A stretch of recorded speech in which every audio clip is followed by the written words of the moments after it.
Bendiciones, hermanos. Les doy la bienvenida ya al cuarto video del estudio sobre el octavo y cómo este se relaciona con el diluvio y la ira de Dios. Hago la aclaración que es necesario ver los 3 videos anteriores para poder comprender de lo que estamos hablando. Así que les voy a dejar los enlaces en la descripción y en los comentarios. Hoy veremos por qué humea el pozo del abismo. ¿Quiénes son los miembros de la bestia? ¿Y qué significa el que quiera salvar su vida la perderá?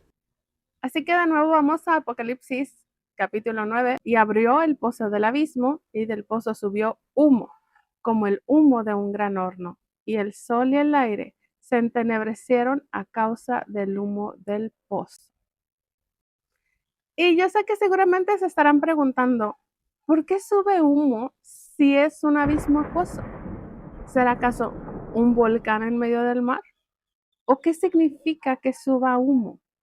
Para poder entender a qué se refiere, no usaremos nuestra imaginación. Vamos a buscar 2 o 3 testigos en toda la escritura que nos definan qué significa que el humo suba como en un horno. Y hermanos, ¿recuerdan que en el primer video sobre el octavo vimos cómo Yeshua relaciona el diluvio universal con la destrucción de Sodoma? ¿Sí? ¿No? Bueno, de todas formas, vamos a Lucas capítulo 19 a partir del versículo 26. Y dice, como fue en los días de Noé, así también será en los días del Hijo del Hombre. Comían, bebían, se casaban y se daban en casamiento, hasta el día en que entró Noé en el arca. Y vino el diluvio y los destruyó a todos. Asimismo, como sucedió en los días de Lot, comían, bebían, compraban, vendían, plantaban, edificaban. Mas el día en que Lot salió de Sodoma, llovió del cielo fuego y azufre y los destruyó a todos. Así será el día en que el Hijo del Hombre se manifieste. Mantengan abierto este pasaje en sus Biblias porque al final veremos algo muy impresionante. Pregunta, ¿por qué Yeshua compara el diluvio con la destrucción de Sodoma? ¿Alguna vez se lo habían preguntado? Vamos a Génesis 19 del 24 al 28. Dice, entonces Jehová hizo llover sobre Sodoma y sobre Gomorra azufre y fuego de parte de Jehová desde los cielos, y destruyó las ciudades y toda aquella llanura con todos los moradores de aquellas ciudades y el fruto de la tierra. Entonces la mujer de Lot miró atrás, a espaldas de él, y se volvió estatua de sal. Y subió Abraham por la mañana al lugar donde había estado delante de Jehová, y miró hacia Sodoma y Gomorra, y hacia toda la tierra de aquella llanura miró. Y he aquí que el humo subía de la tierra como el humo de un horno. Y aquí tenemos nuestro primer testigo. Cuando Dios hizo llover fuego y azufre sobre Sodoma y Gomorra, es cuando el humo subió de la tierra como el humo de un horno. ¿Sí notaron que dice llover? Qué curioso, ¿no? No cae, sino que llueve. Segundo testigo, Israel en el Sinaí. Vamos a Éxodo capítulo 19. En casa leanlo completo. El contexto de este pasaje es que en el tercer mes después de la salida de Egipto, Moisés subió a Dios y Dios le dice que anuncie a los hijos de Israel que ellos vieron lo que le hizo a los egipcios y cómo los había tomado sobre las alas de águilas y los había traído hacia él. Y entonces les dice que si dan oído a su voz y guardan su pacto, entonces serán su especial tesoro por sobre todos los pueblos. Y después le dan la instrucción a Moisés de santificarlos y de que laven sus vestidos para estar listos para el tercer día, que es cuando descenderá Dios a ojos de todo el pueblo sobre el monte Sinaí. Y ahora sí, ya en contexto, vamos a leer el versículo 16 que dice, aconteció que al tercer día, cuando vino la mañana, vinieron truenos y relámpagos y espesa nube sobre el monte, y sonido de bocina muy fuerte, y se estremeció todo el pueblo que estaba en el campamento. Y Moisés sacó del campamento al pueblo para recibir a Dios. Y se detuvieron al pie del monte. Todo el monte Sinaí humeaba, porque Jehová había descendido sobre él en fuego. Y el humo subía como el humo de un horno. Y todo el monte se estremecía en gran manera. Si lo notaron, es la presencia de Dios la que provocó que el monte Sinaí humeara. Ahora vamos al tercer testigo, que lo tenemos en Apocalipsis 14, versículos del 9 al 12, que dice: y el tercer ángel lo siguió diciendo a gran voz: si alguno adora a la bestia y a su imagen y recibe la marca en su frente o en su mano, él también beberá del vino de la ira de Dios, que ha sido vaciado puro en el cáliz de su ira, y será atormentado con fuego y azufre delante de los santos ángeles y del Cordero. Y el humo de su tormento sube por los siglos de los siglos. Y no tienen reposo, y no tienen Shabbat de día ni de noche los que adoran a la bestia y a su imagen, ni nadie que reciba la marca de su nombre. Aquí está la paciencia de los santos, los que guardan los mandamientos de Dios y la fe de Jesús. Y ahora sí, ¿qué es lo que significa que el humo suba como de un gran horno? Basados en lo que tenemos escrito, basados en estos tres testigos. Primero, que cuando Dios descendió al monte Sinaí, el humo subió. Que cuando Dios descendió para juzgar a Sodoma y Gomorra, el humo subió. Y que cuando el momento de castigar a los seguidores de la bestia, Dios desciende y por lo tanto el humo sube. Que el humo suba como un horno se refiere a la presencia de Dios en fuego. El fuego de Dios es juicio. Y este fuego de Dios no lastima a sus hijos, pero sí daña a los enemigos. Porque para los enemigos este fuego, que para nosotros es vida, para ellos se convierte en ira. ¿Recuerdan cómo en el juicio de Sodoma y Gomorra Dios estuvo con Abraham? Y me pueden decir, ¿qué daño sufrió Abraham? Ninguno. Moisés subió a la presencia de Dios. ¿Qué daño tuvo? Ninguno. El pueblo de Israel estaba a los pies del monte Sinaí mientras este monte humeaba. ¿Qué daño tuvo? Ninguno. Pero ese mismo fuego que nos hace bien a nosotros, sus hijos, es el que destruye Sodoma y Gomorra.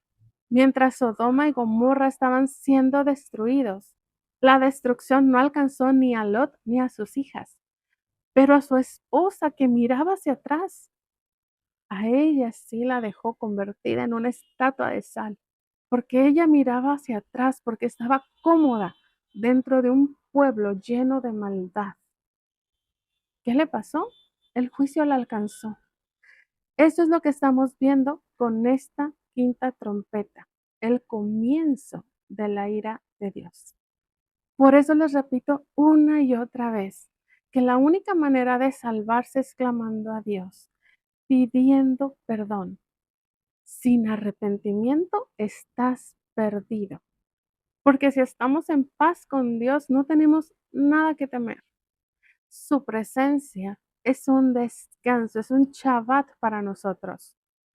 ¿Recuerdan el video donde les platiqué cuando Dios me dijo que en la mañana habría llanto y gozo? Lo estamos viendo, hermanos. Llanto para los enemigos, gozo para sus hijos, ira para los miembros de la bestia, pero protección para sus hijos que han sido sellados. Hermanos, ¿recuerdan que les dije que mantuvieran su Biblia abierta en Lucas capítulo 17? Vamos a leer a partir del versículo 30 y pongan mucha, pero mucha atención, por favor. Yo cuando leía este pasaje no entendía el versículo 37. Pensaba, ¿qué tiene que ver eso? Si a ustedes les pasa igual, les va a explotar la cabeza ahora que entiendan. Vamos a leerlo en la versión BTX para tener una mejor comprensión.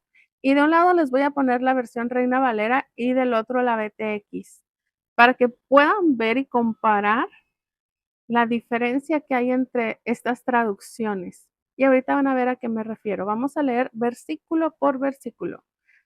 Primero comenzamos con la versión Reina Valera en el versículo 30, que dice: así será el día en que el Hijo del Hombre se manifieste. En la versión BTX no dice que el Hijo se manifieste, sino el día en que el Hijo del Hombre es revelado. Y con esta palabra nos cambia todo el panorama, porque ser revelado y manifestarse no es lo mismo. En algún video les compartí una palabra que Dios me dio en el 2024, donde me decía: de aquí a 2 días mi gloria será vista. Aún no llego. ¿Qué significa? Bueno, que una cosa es que su gloria sea vista y otra es que Él empiece a reinar ya en el milenio. Y así mismo sucede con este pasaje. Él nos está hablando del día en que sea revelado. Y por día no se refiere a un día de 24 horas. Mis hermanos, ya estamos en el día en que Yeshua está siendo revelado. Muchos en el cristianismo hemos entendido que sí es necesario guardar la Torá. Y muchos judíos están reconociendo que en efecto el Mesías ya vino una vez. Así que esta porción específicamente se refiere a este tiempo en el que estamos viviendo. Y quiero que vean lo impresionante de esta profecía. Esta vez en este versículo no hay mucha diferencia entre ambas versiones, así que voy a leer el de la versión BTX. En aquel día, el que esté en la azotea y sus bienes en casa no baje a tomarlos, y el que en el campo igualmente no se vuelva a lo de atrás. Poza Rica, Veracruz. Desde las azoteas, familias, vecinos observan cómo su patrimonio se pierde quedando por debajo del agua. ¿Qué sucederá ahora? Sucedió muy rápido y pues ya cuando teníamos el agua cerquita sentí que no podía ni levantar mis cosas, no tuve ni tiempo de levantarlas y pues nomás agarré lo poquito que pude y nos salimos.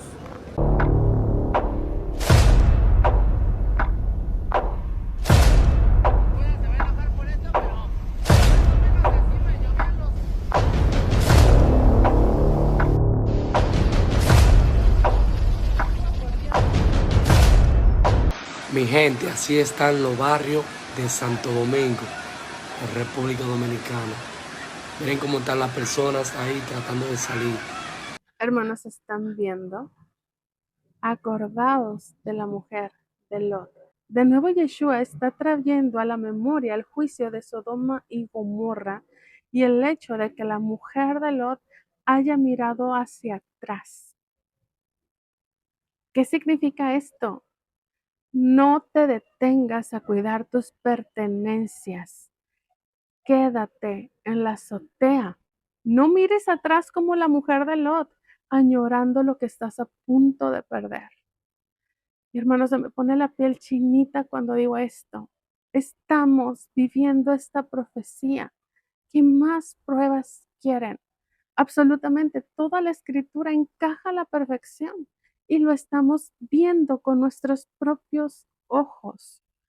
La ira de Dios, el pozo del abismo, la gestación del nuevo mundo.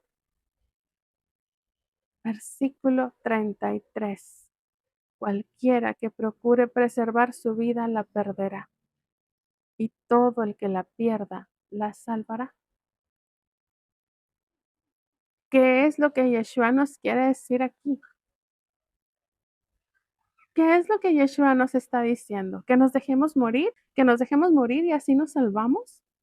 No, mis hermanos. Lo que Yeshua está diciéndonos es que dobles las manos, que te hinques, que te rindas, que saques la banderita blanca y digas: no más, Dios, me rindo. Voy a dejar mi vida, no seré más la misma persona. Voy a dejar de robar, voy a dejar de mentir, voy a dejar los malos pasos, voy a dejar la hechicería, voy a dejar la idolatría, no más. Me rindo. Reconozco que solo tú eres Dios y que no hay nadie más aparte de ti. Reconozco que tú eres Dios todopoderoso y renuncio a mi vida. Renuncio a mi vida que está en oposición a ti para comenzar una nueva vida cerca de ti, en donde el fuego de tu presencia no me lastime, sino que me llene de vida. No más. Renuncio a la maldad. Te entrego mi vida. Eso es lo que significa este versículo, hermanos. Todo el que procure salvar su vida la perderá. Todo el que procure salvar su vida la perderá. Todo el que se aferre a hacer su voluntad en contra de la voluntad de Dios va a perder la vida. Y todo el que la pierda, todo el que entregue su voluntad a Dios, la salvará. Ríndete, levanta las manos, entrega tu vida o la vas a perder. Versículos del 34 al 36, tampoco hay mucha diferencia en la traducción. Y dice, os digo que en aquella noche estarán dos en una cama y uno será tomado y el otro será dejado. Dos mujeres estarán moliendo juntas, la una será tomada y la otra dejada. Dos estarán en el campo, el uno será tomado y el otro dejado. Y hermanos, estos versículos han sido muy mal interpretados. Se han enseñado como versículos que nos hablan del arrebatamiento. Pero lo que Yeshua nos está diciendo aquí es lo que nosotros hemos estado hablando sobre la separación de las aguas. ¿Recuerdan el sueño que les compartí en donde vi las manos de Dios amasando un pan y cómo Él vertía harina sobre una mesa y la partía a la mitad y hacía la mitad de esa harina hacia su derecha y decía, con esta mitad haré el pan? De eso es que nos está hablando este versículo. No se trata de un arrebatamiento, que uno se va al cielo y el otro se queda aquí abajo en la tierra. Nos está hablando de la separación de las aguas. Hay aguas que son de arriba y hay aguas que son de abajo. Las aguas que son de arriba son tomadas y puestas a la derecha, mientras que las aguas que son de abajo son dejadas y puestas a la izquierda, donde está haciendo el lloro y el crujir de dientes.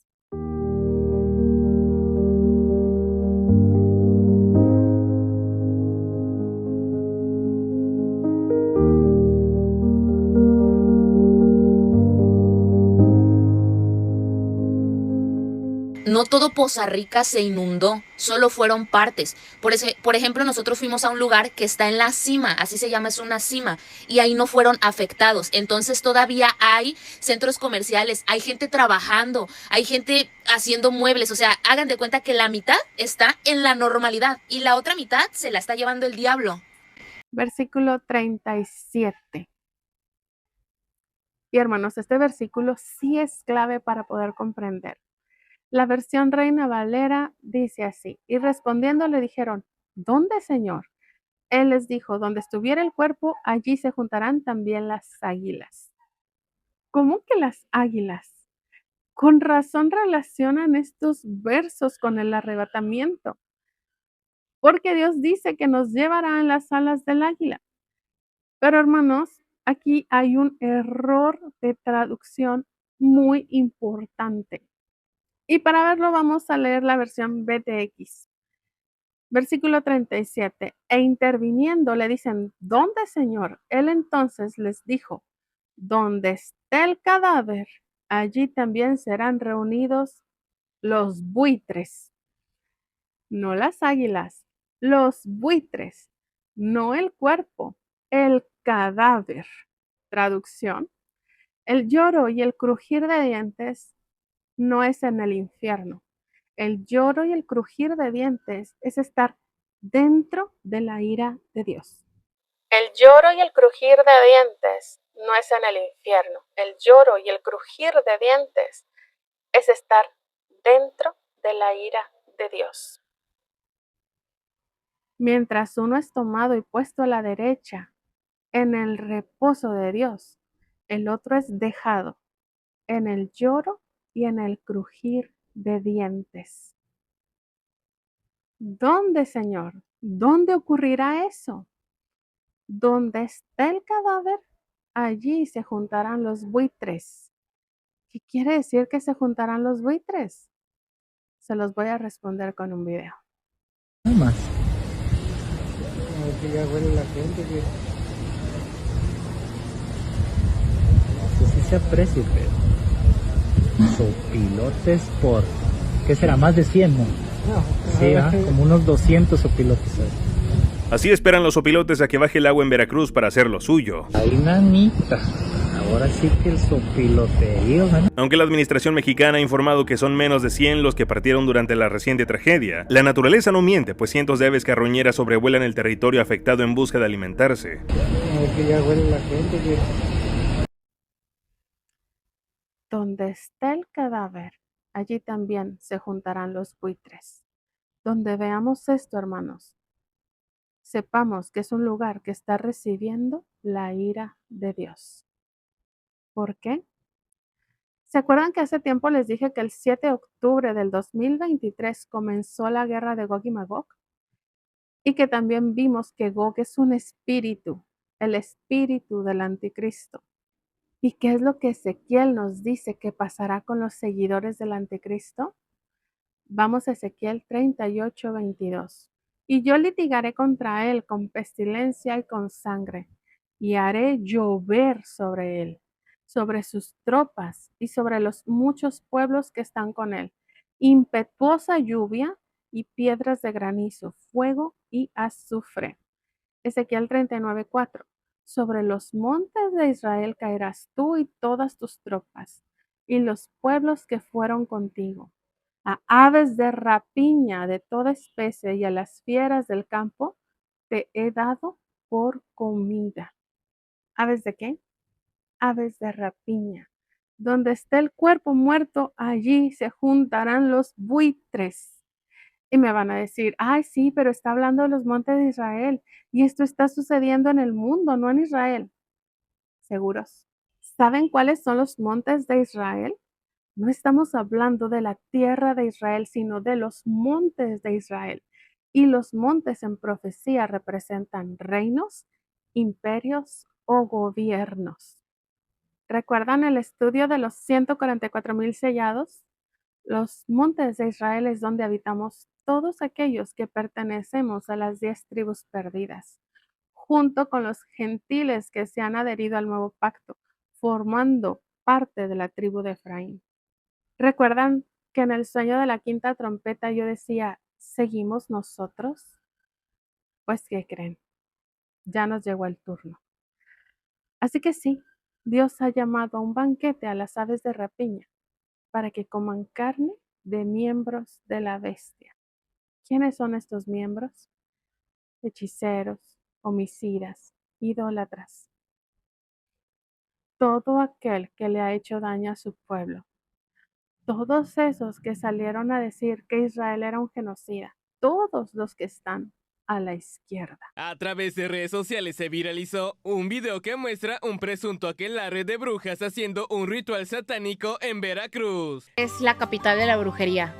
¿Cómo es esa vibra de estar literal en la capital de la brujería? Nunca he ido a Catemaco, Eso sí, nunca he ido.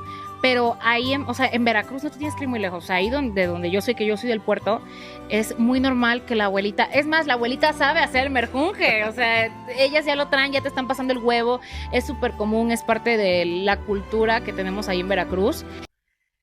Y hermanos, estas inundaciones son solo el comienzo. No pretendo asustar a nadie.